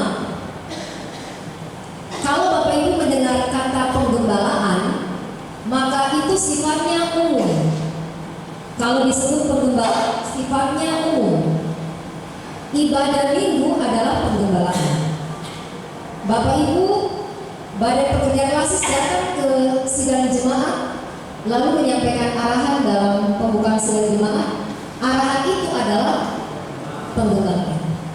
Bapak Ibu mendapatkan surat pastoral menjelang masa raya Advent, di dalamnya dijelaskan kenapa menghayati Advent tanpa menyalakan pohon-pohon Natal. Itu penggembalaan. Jadi tidak perlu situasi khusus. Penggembalaan adalah proses membimbing umat kepada Tuhan. Jadi semua proses yang membimbing umat makin dekat kepada Tuhan itu namanya penggembalaan. Jadi penggembalaan itu umum, menyeluruh. Kalau bicara pastoral, maka itu bicara tentang pastor, gembala, bapak kepada jemaat, domba, umat. Nah, pastoral itu hanya dilakukan dalam kekristenan. Kita yang melaksanakan pastoral. Karena posisi pastor itu pendeta dulu Jumat, dulu Injil, pengetua, semas, dan unsur kepada yang dipimpinnya. Itu pastoral. Ada keadaan khusus baru orang melakukan pastoral. Kalau tadi penggembalaan itu umum, tidak ada apa-apa juga kita melaksanakan penggembalaan. Tapi kalau pastoral itu khusus. Ada keadaan khusus yang dialami oleh umat, karena itu pastor melakukan perkunjungan. Itu pastoral. Kalau konseling itu umum. Konseling dilaksanakan juga oleh Angkatan Bersenjata Republik Indonesia. Konseling kedinasan. Konseling ada konselor, orang yang membimbing, dan ada konseling, orang yang dibimbing. Istilahnya konselor. Tapi kalau konseling pastoral itu gereja. Semua yang terkait dengan pastor itu pelayanan. Jadi namanya beda-beda tipis, tapi maknanya mirip-mirip. Ya. Terima kasih yang bertugas multimedia. Kakak kita sesuatu gitu.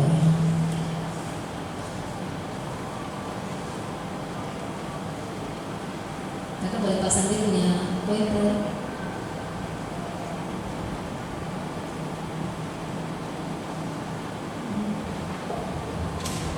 Ini kebaikannya teknologi adalah mempermudah, tapi kalau dia hack juga kita jadi susah.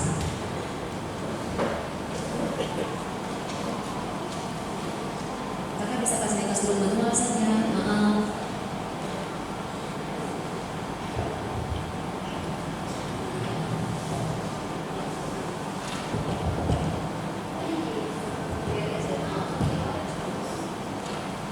Ya, banyak nama tadi ya.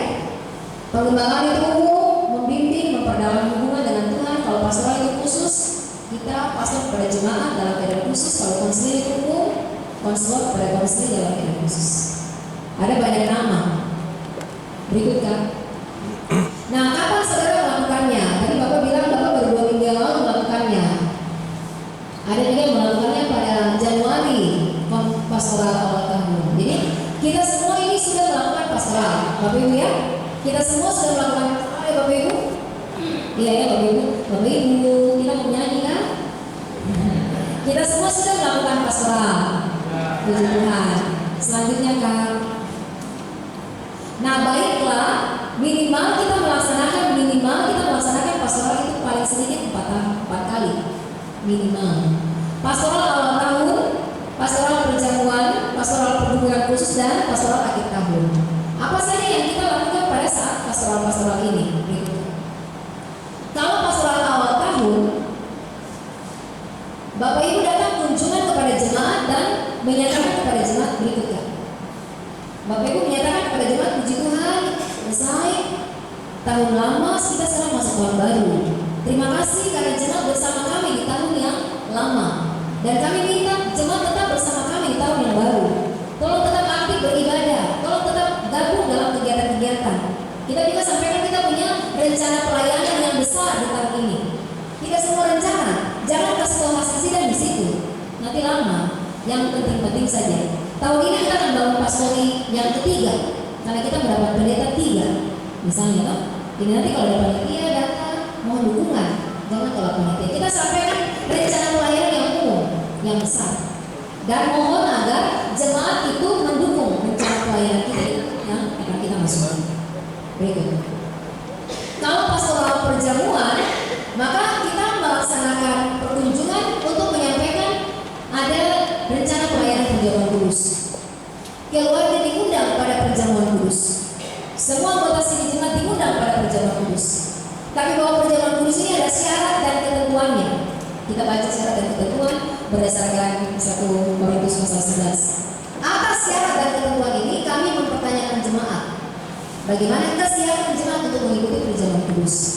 Kalau jemaat siap, oke, kita syukuri, kita doakan. Kalau jemaat bilang saya mau perjamuan tapi kemarin nanti di belakang itu dia nggak bisa dipasang. Jadi saya tidak bisa masuk perjamuan sebelum sama-sama selesai dengan nanti di belakang. Dia kalau saya mau mantu dia bisa. Ya rumah, misalnya gitu Pak. Dan karena itu kita akan membantu dia menyelesaikan halangannya untuk ikut perjamuan. Karena itu baik sekali. Bapak Ibu kalau pastoral, Bapak laksanakan berapa hari dari jadwal perjamuan? Kalau perjamuan, jemaat biasa melakukan pastoral itu berapa? 1 minggu. Ya, puji Tuhan. Baik sekali. Jangan pastoral mendadak ya.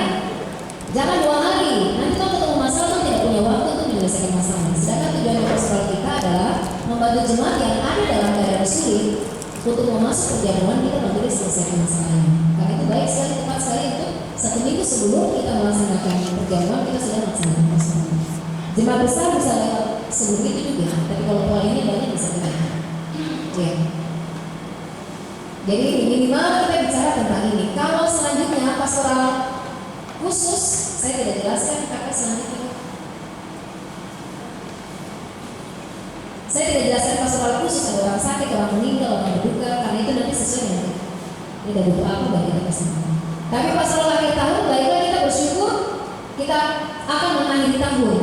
Kita bersyukur jemaat sudah mendukung kita dalam persekutuan pelayanan sepanjang tahun ini. Kita juga bisa sampaikan kesempatan pastoral akhir tahun. Kita ada di Mas Raya Advent. Mas Raya Advent ini gereja menganjurkan mari rayakan Advent dalam penghayatan, persiapan, pertobatan, pengudusan. Jangan pasang pohon Natal dulu kan? Nah, apa makna? Apa itu baik dilaksanakan? Kita jelaskan dalam pertemuan.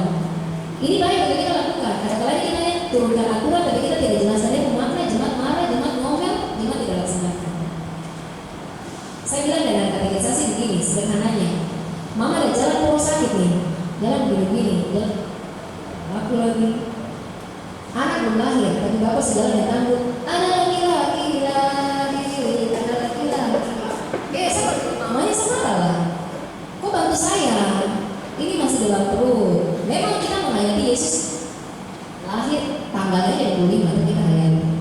Yesus bisa lahir setiap hari. Tapi dalam rangka kita belajar mengatur jemaat, menghayati masa raya gerejawi, maka selesai masalah kan dulu. Hayati dulu, maknai benar, pertobatan, sungguh-sungguh persiapan, baru kita acara pesta yang lahir itu Yesus.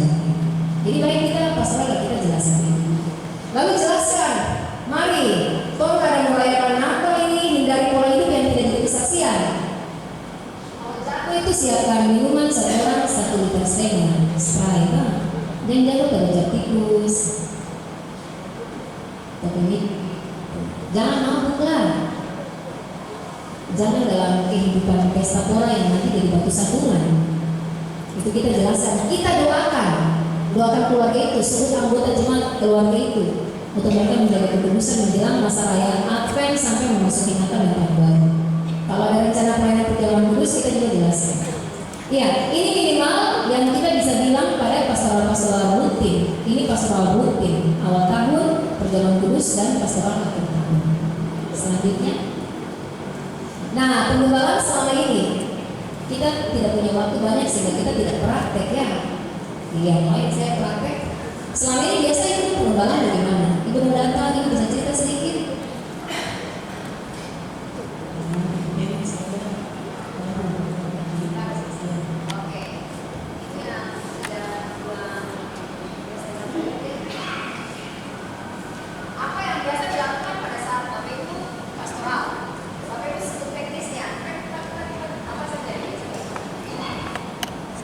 Iya, baik. Teknis sederhana yang biasa kami lakukan pada pengelolaan selama ini adalah kita mengunjungi keluarga tersebut, kemudian dalam perkunjungan itu kita mengajak jemaat untuk bercerita, berdiskusi tentang kehidupan sehari-hari. Lalu ajakan bagi para peserta yang kita kunjungi itu untuk terlibat dalam pelayanan selanjutnya. Jadi ada percakapan dan kemudian ada terlibat dalam pelayanan. Ada yang lain mau berbagi apa yang Bapak Ibu secara teknis lakukan pada saat pastoral? Ada Bapak Ibu mau berbagi?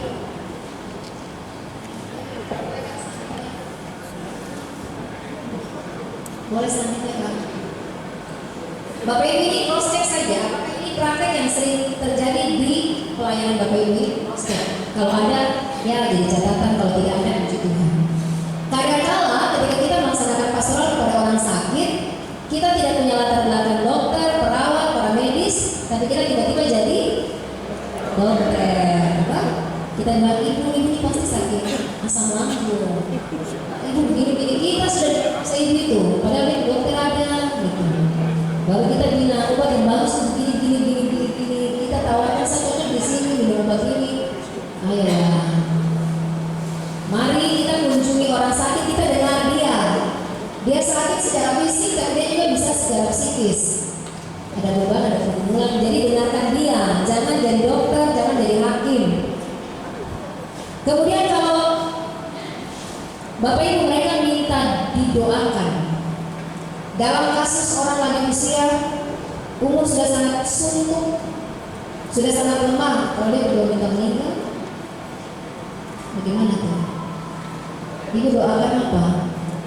Tidak berani, tapi dia bilang ini, Mama majelis, saya sudah capek, saya sudah lelah sekali, saya sudah 99 tahun ini, hidup ini saya sudah nikmati semua. Anak-anak sudah jauh, dan masing-masing hidup. Saya tinggal sendiri di rumah ini, saya sudah capek. Saya sudah berdoa sama Tuhan Yesus, Tuhan Yesus terima saya. Saya sudah Tuhan Yesus dekat saya. Tolong berdoa saya sudah mati semua. Mau berdoa apa? Jangan pribadi yang tidak pasti untuk mendoakan selain Tuhan yang berkuasa yang mungkin ini.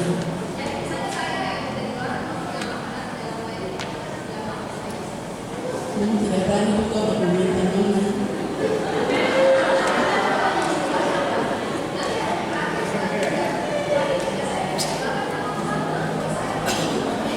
Semua berdoa untuk minta Tuhan supaya tidak ada sembuhnya atau menjalankan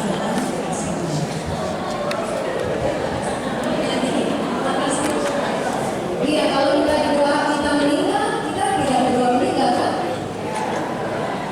Tapi kalau dia sudah, dokter sudah lepas tangan, hanya karena alat-alat saja.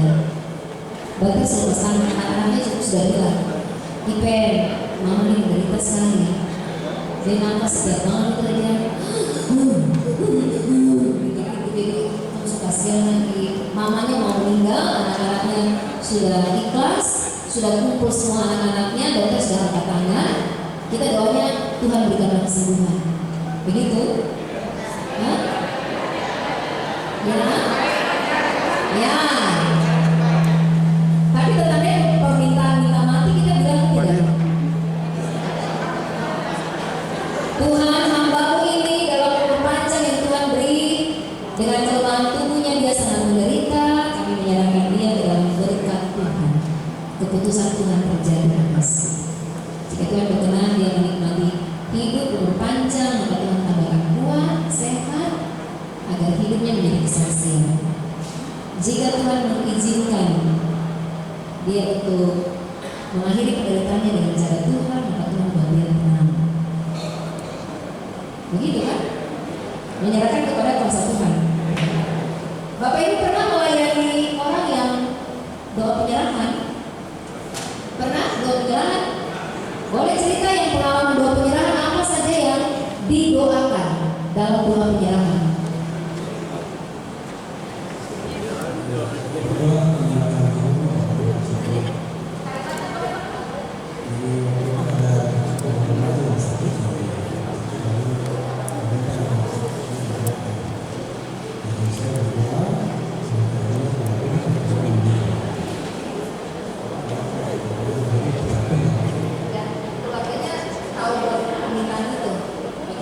Keluarganya tahu mereka minta doa penyerahan.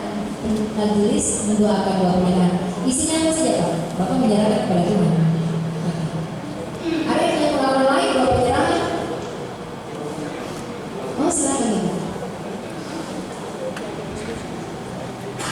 Ya, terima kasih.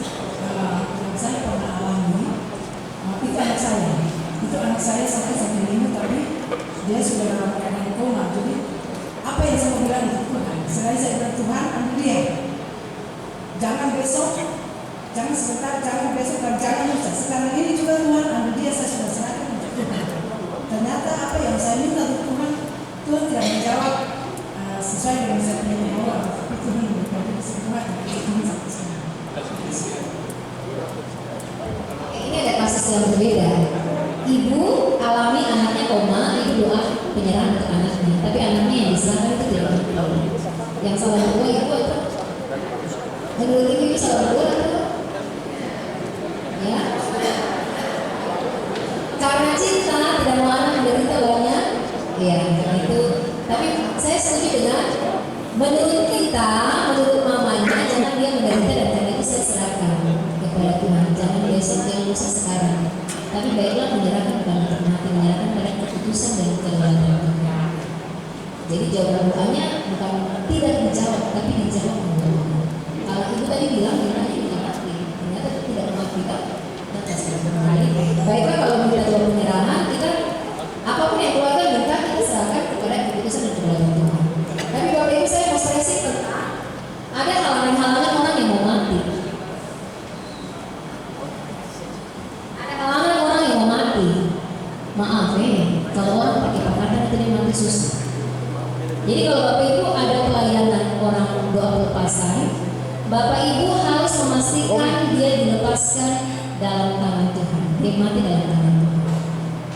Jadi bicara. Kalau misalnya kita tahu keluarga ada bilang ini mungkin dia mati susah nih karena dia dulu ada irkan, dia dulu ada apa kasih makan. Silakan didoakan. Tapi pendeta dia terlalu lemah, dia tidak bisa bicara. Kuasa itu sudah bikin dia hancur di dalam, tapi dia tidak bisa mati. Mata masih tetap nyala gini. Aduh, terus dia gini-gini mata nyala terus. Bicara di dia telinga. Kenapa? Bicara di dia punya telinga, dia tidak bisa bicara, dia punya jawaban dengan kode. Dia bisa kedip mata. Bapak, saya mau berdoa Bapak ini percaya Tuhan Yesus. Kedip satu kali kalau percaya, kedip dua kali kalau tidak percaya. Percaya Tuhan Yesus. Oke, percaya Tuhan Yesus. Tapi kemarin-kemarin ada pegang-pegang, ada pakai-pakai yang lain, masih pakai-pakai, masih pegang, masih simpan. Satu kali saja. Oh masih. Bagaimana ini? Setengah mati nanti mau pulang. Lepas sudah. Oh mau lepas. Jadi kita tuh sudah bisa bicara dengan dia. Tapi kita bisa pakai hal-hal lain. Kedip mata satu kali dua kali, ramas tangan. Tapi gak ramas kuat-kuat kayak dia dulu. Mungkin ramas kuat dan dia sudah mana? Tarik baju, tapi tarik yang mana dulu? Jangan tarik sembarang. Jadi kita tidak bisa bicara lagi, tapi kita bisa pakai kode-kode yang memberi tanda dan mengerti pertanyaan kita dan dia menjawab pertanyaan kita. Lalu kita silakan jawab. Dia punya kebutuhan berdua di telinga, yang ini diserahkan. Dia hidup dalam Tuhan. Kalau kita mati pastikan dalam tangan Tuhan. Jangan mati masih sia-sia, nanti beritahu ke mana karena ada kata-kata. Ya jadi kalau kita lagi orang sakit, doakan yang dia minta diserahkan dalam tangan Tuhan, dalam Tuhan. Kalau menjelang kematian, menyerahkan kepada keputusan Tuhan dan melalui menyelesaikan halangan supaya dipastikan dia keluar dari rumah keluarga, dia masuk ke rumah Tuhan, rumah Bapa yang benar. Berikutnya, apa yang diatur GKI tentang penggembalaan? Kita selama ini sudah melayani.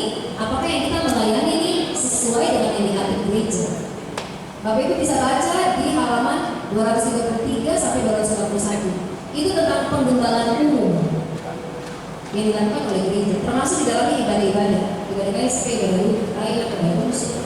Itu semua penggembalaan. Silakan dibaca di buku Tata Gereja dan Peraturan-Peraturan khusus penggembalaan, pendidikan dan disiplin. Silakan. Berikutnya. Nah, prinsip dasar konseling. Ini hal-hal yang harus kita mengerti dan kita lakukan. Kita akan proses apakah kita sudah melakukan atau tidak. Berikutnya. Prinsip pertama, kita ini menolong dan memulihkan orang yang tengah mengalami berbagai gejolak dan masalah dalam hidupnya melalui kasih dan kuasa Kristus. Jadi kekuatan pastoral adalah kekuatan perkunjungan kita adalah kasih dan kuasa Kristus. Kita tidak ada apa-apanya, tapi dengan kasih dan kuasa Kristus dalam kita para pelayan, kita akan kunjungi orang itu.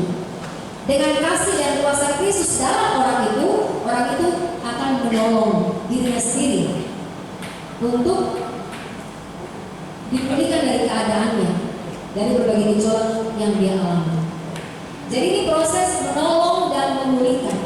Proses ini kekuatannya pada kasih kuasa Kristus. Tidak ada yang terlalu besar untuk Tuhan tolak, tidak ada yang terlalu hina untuk Tuhan tidak terima, tidak ada yang terlalu berat untuk tidak mampu Tuhan selesaikan. Itu prinsipnya. Ada kasih dan kuasa Kristus menolong kita untuk menolong jemaat. Berikutnya, Bapak Ibu, ini usaha orang dewasa. Karena ini usaha, maka ada perencanaan. Ada rencana, ada target, ada tujuan yang mau kita capai.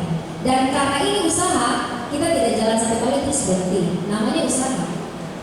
Maju kena, maju lagi, ditolak, maju lagi. Kalau dalam bahasa konseling, ini usaha orang dewasa yang disebut konselor untuk menolong konseling orang yang sedang ada masalah. Dan ini melalui pembicaraan tatap muka. Tujuannya orang itu dapat menolong dirinya sendiri. Bapak Ibu, pertama kasih dan kuasa Tuhan. Kedua, tatap muka menolong diri sendiri. Siapa yang akan menolong masalah itu selesai? Siapa yang akan menolong Bapak Ibu? Halo Bapak Ibu. Siapa yang akan menolong orang itu menyelesaikan? Siapa yang akan menolong masalah jemaat?